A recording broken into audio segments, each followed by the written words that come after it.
All right, let's get into it. When we think about energy, our minds usually go to the sun, the wind, maybe fossil fuels. But what if one of the most stable and efficient energy sources has been literally right under our feet this whole time? Today, we're going to unpack ground source heat pumps, a really cool technology that taps into the Earth's hidden energy to heat and cool our building. Okay, check this out, because it's pretty wild.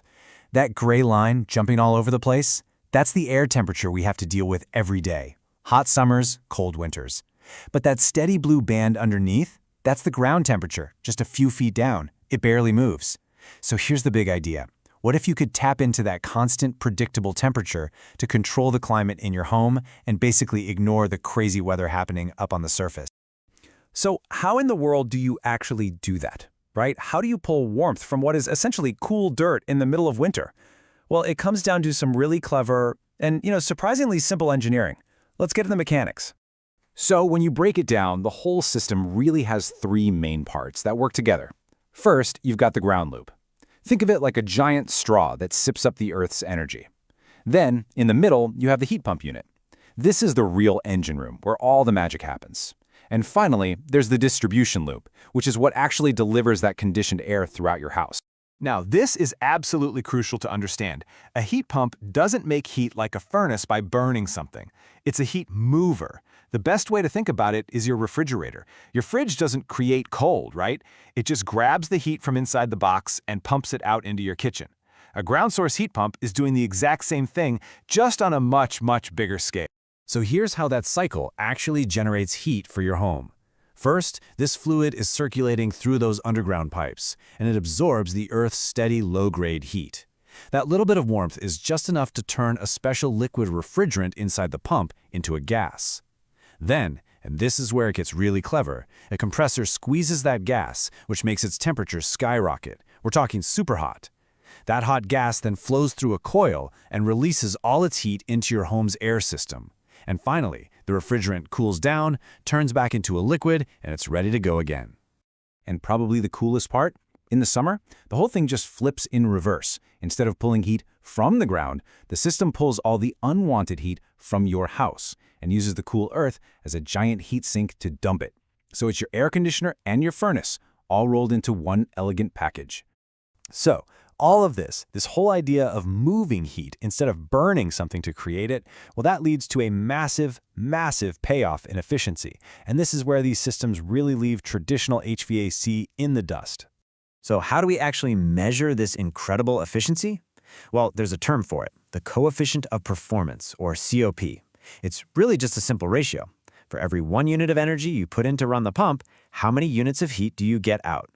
With a normal electric heater, the COP is 1. You put 1 kilowatt of electricity in, you get 1 kilowatt of heat out. Makes sense. But for a GSHP, it's a whole different ballgame.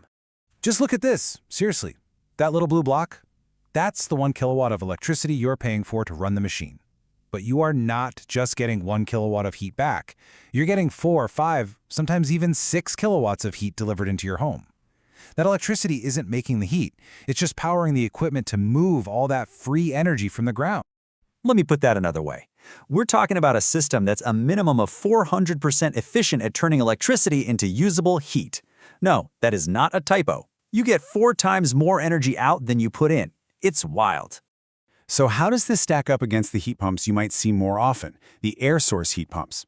Well, air source units are great, but their big weakness is that when it gets really cold outside, they struggle to find heat in the air, and their efficiency drops right when you need it most. Because a ground source pump is tapped into that stable Earth temperature, its performance is rock solid all year long. The trade-off?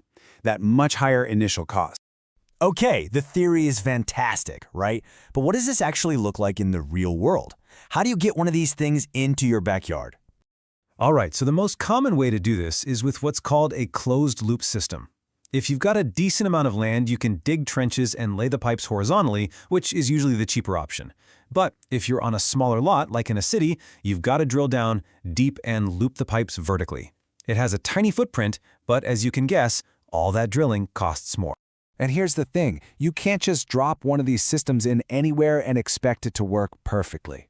Its success really hinges on a few key things. You have to consider the geology. Wet soil transfers heat way better than dry sand.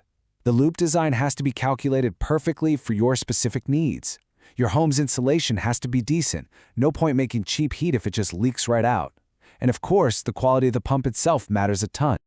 So, with all that in mind, let's pull all this together. Let's do the classic pros versus cons. What are the huge wins, and what are the real-world roadblocks? Okay, on the pro side, the list is pretty compelling. First up, obviously, that crazy efficiency means your energy bills are going to plummet. Second, the performance is stable no matter what blizzard or heat wave is happening outside. Third, these underground loops last forever. We're talking 50+ years. And finally, they're whisper quiet. No big noisy fan units sitting outside your window. But, and this is a big but, you've got the challenges. The single biggest hurdle, no question, is the high upfront capital cost, the CapEx. All that digging and drilling, it's not cheap. It's also a complex installation that needs experts who really know their stuff about the local geology. This is definitely not a weekend DIY project. And you know, we've mostly been talking about using this for a single house, but this technology scales up in a huge way. You can network these systems together to heat and cool massive commercial buildings, entire college campuses, even whole neighborhoods. They can really become the backbone for large-scale, net-zero energy projects. And that really brings us to the big question, the fundamental way we have to look at this technology. Is it just an expensive piece of equipment? Or is it a long-term energy solution? Look, the initial hit to your wallet is real. Absolutely. But that investment pays for itself over and over again for decades through massive energy savings and incredible reliability. So the final question I'll leave you with is this. As we plan our energy future, how do we balance that initial sticker shock against a lifetime of sustainable, efficient, and reliable performance?